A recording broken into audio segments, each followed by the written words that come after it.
spotted around my city. You should come right with me, yeah. Feel me if you hear me sip water like a fish sip. Box water to the gillies, yeah. This a new wave, this a takeover. Do it for the future, time to get a world a makeover. Time never stops, no the timing is not. Time to clean up the block. Streets been a mess, how can I breathe? Smoke in the air, pure gasoline. What's good, family? It's your boy Damon up in the building. We talk Hawks TV, we talk Hawks daily. I know. Just want to do a little morning recap.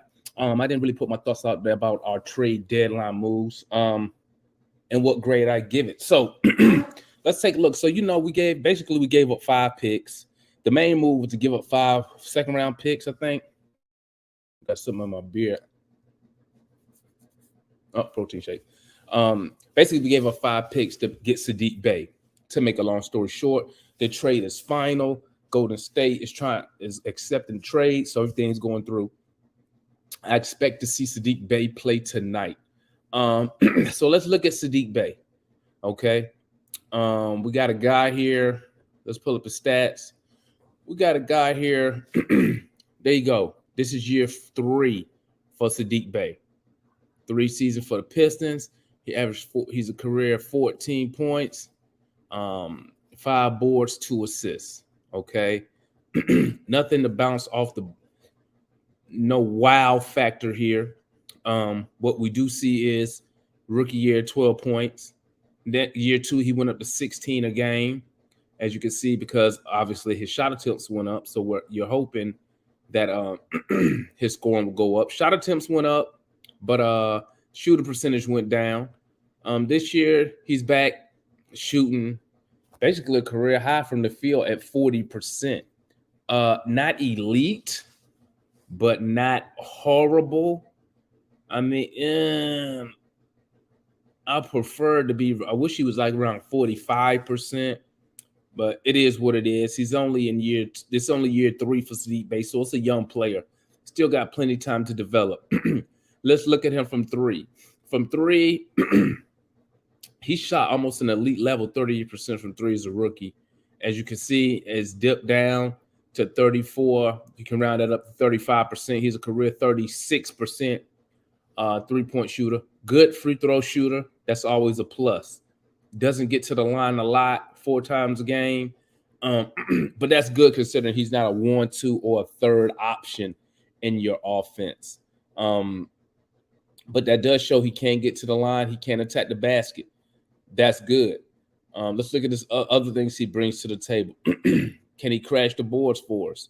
He gives you 5 rebounds, career average 5 rebounds. Not bad, once again.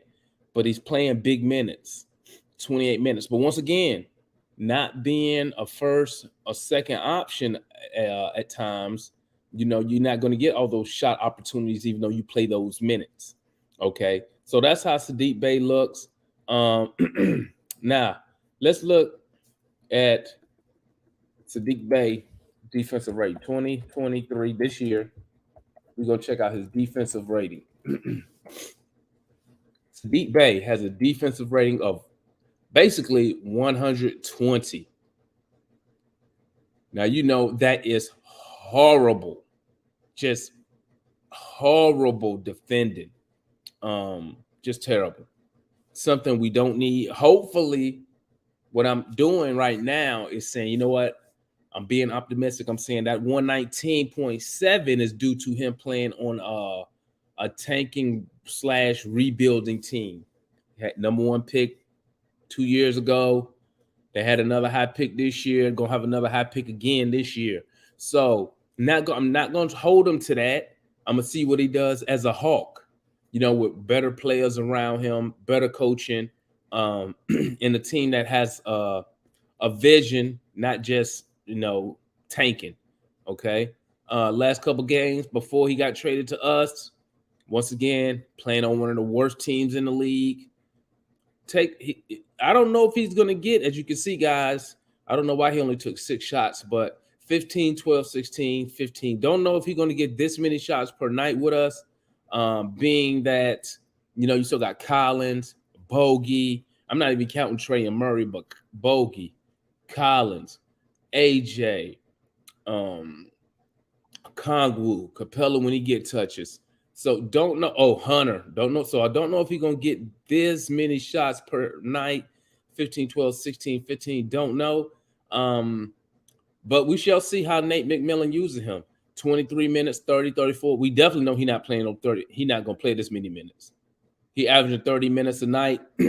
I expect that to be cut in half, floating around 15, between 15 to 20 minutes a night, depending on who's available, who's not. But I don't expect him to average 30 minutes. But that's how it is when you go from a losing team, a losing organization to a 500 ball club. You know, obviously we got players that's better than him. But who knows? He could come in, take somebody's job, take some minutes. Look at him recently from 3. Last couple games, 5 for 11. All his shots was almost 3-pointers. So this telling me he's really strictly, he's 90% perimeter right here.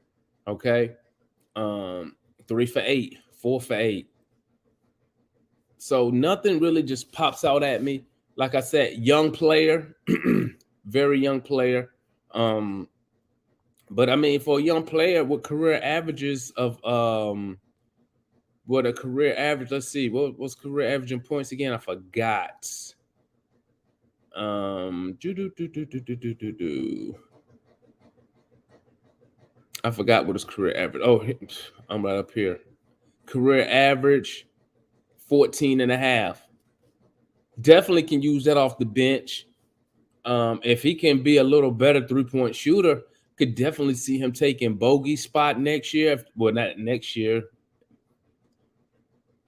Well, if you move, I don't see Sadiq Bey as a starter. Okay, not now. Obviously, I don't know what the Hawks going to do. We could make some moves, cannot in the summer. But I do see him maybe taking Bogey's spot maybe next year if the season not going as planned and we trying to get off a Bogdanovich contract at $18 million next year. Maybe that gives us the opportunity to do that. Let's see. Let me find something real quick. Let's see if we got some let's see here if we can find some let's look at some Sadiq Bey highlights and let's see what we're looking like. Excuse me, guys. Okay, let's see some Sadiq Bey. Let's see him. So this was a game right here, January. Against, look like he's against the Nets. He's against the Nets. Let's see what we got going on here with Sadiq Bey. Okay. There he goes at the top on the wing, looking. One-on-one coverage, attack, off the glass, no good. Okay. It was a good tape, it was a good shot, though. It was a good look. Can't be mad at that one. In the lane, battling, bully ball, got it blocked. Okay.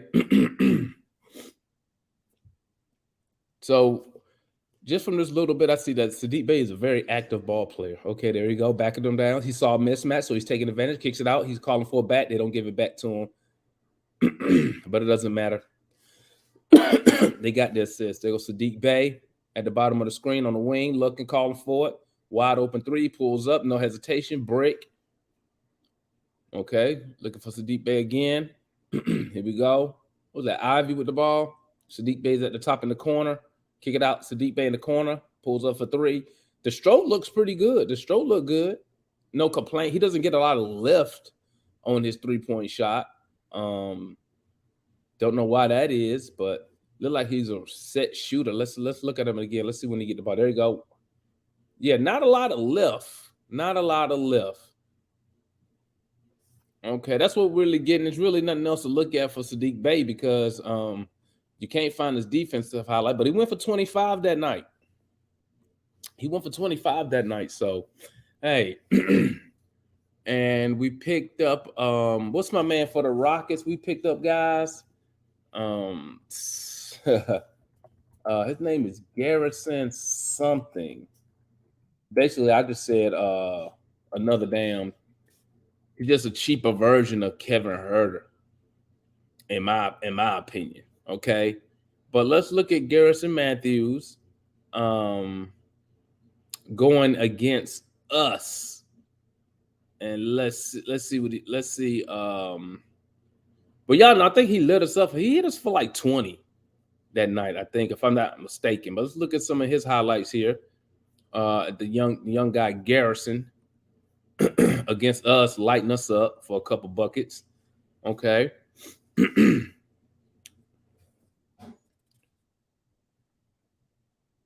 Free throws. Knocks them both down. Again, must have fouled him at the 3-point line. Knocked down all three. You can never be short. You can never have enough good free throw shooters. But okay, I like that. He's tried to stay on his man.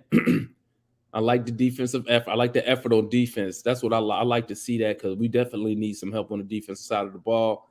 There he goes at the bottom, coming off, no screen. Oh, he just turned around and pulled the trigger. That was a miss. Okay. He's at the bottom of the screen, bottom left. Bruno kicks it out to him. He'll pull the trigger now. We see this. He will pull the trigger, no hesitation. But I mean, when you're a shooter, I guess that's what shooters do. You feel me? There you go, going after a board. Gotta love that. Gotta love that.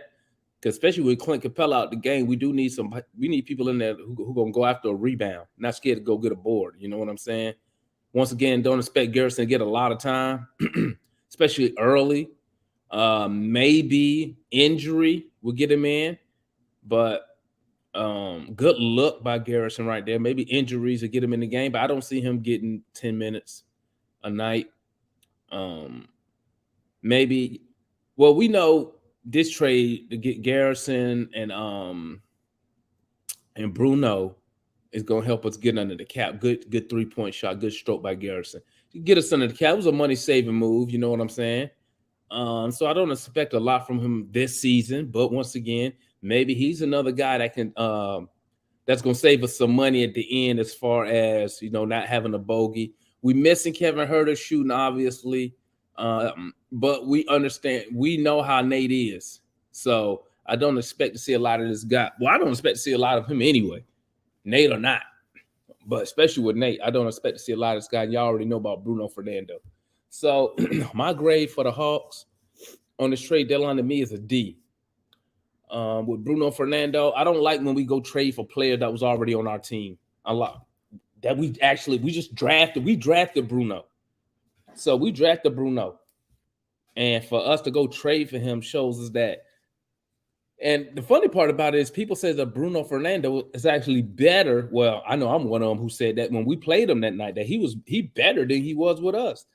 You know, when I see that, now I got questions about how we develop these players we draft. You know, when you're drafting these players in the second round, they are projects. That's something you want to invest in. That's a long-term investment. You invest in those players to get some type of return out of them down the road. And, you know, we didn't do a good job developing Bruno Fernando. You know, whether you want to blame Bruno for it or whoever. Me personally, you know, I'm blaming the organization. So us going this trade for a player that we already drafted don't do nothing for me. So the Sadiq Bey move, I don't know, man. I don't really know what to say. I'm not excited. It doesn't move the needle.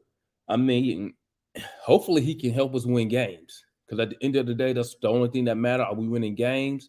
I don't care how we get the job done, but this don't move the needle. I'm not excited. Like tonight, I think he might play tonight. I'm not excited. Like, oh man, I gotta make sure I watch the whole game to make sure see what he does. Nah, he's just another player to me. Another average player, 15 points, 14 points. Not an all-star. Nothing to really get excited about. But hopefully, Sadiq Bey proves me wrong, especially on that defensive end, because we need some help defensively. Okay, plus the shooting. So that's all I got, guys. My grade for the Hawks is a D. In the comments below, tell me what you think of the Hawks move that we made at the deadline before we hit this all-star break. It's your boy, MI4K20, also known as Demond. Like, comment, subscribe. We Talk Hawks TV, we Talk Hawks Daily. And guess what, family? We up out of here. Peace.